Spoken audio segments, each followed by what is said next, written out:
welcome to this quick tutorial on finding company information in EBSCOhost Business Source Premier.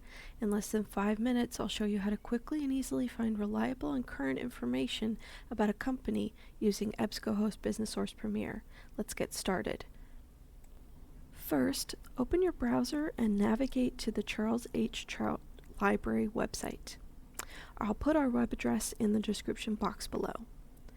Next, you're going to locate the A to Z database list. Once there, Business Source Premier will be located under B in the alphabetized list.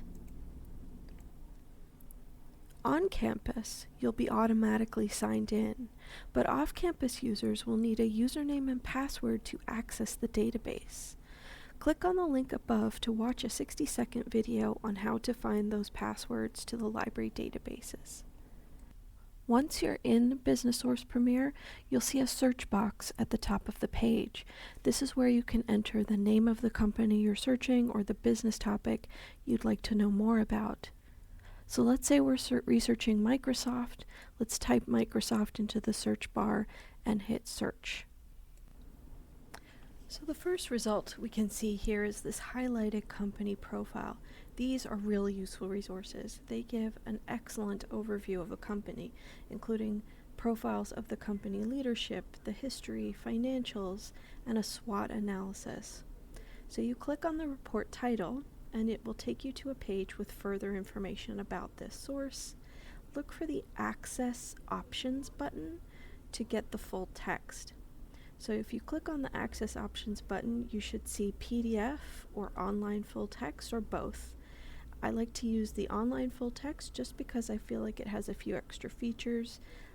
For example, it has a table of contents, which you can see here on the right. Along the top of the page, we have some tools. So we have a citation generator, which is a quotation icon. We have a share icon that lets you share by email or get a link for this source. You have an option to download the full text. You can print, you can translate, and you can also get a text-to-speech option here, which allows you to listen to the report read aloud.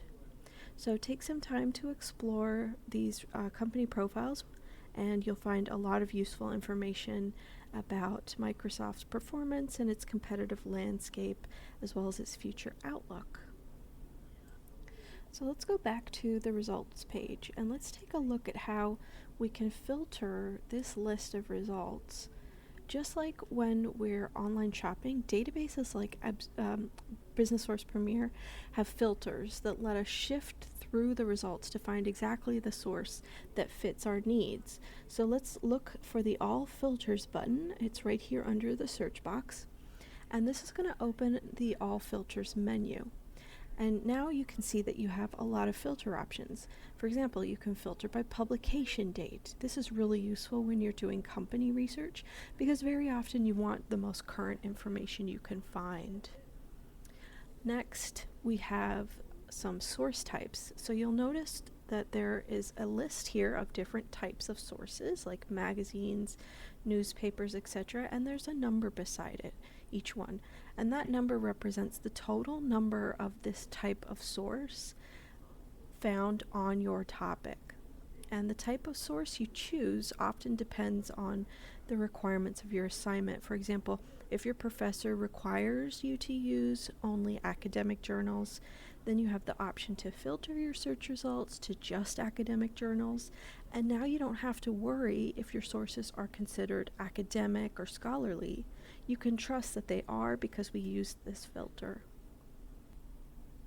And remember, you can always modify your search terms and apply different filters to get to the most relevant information for your search.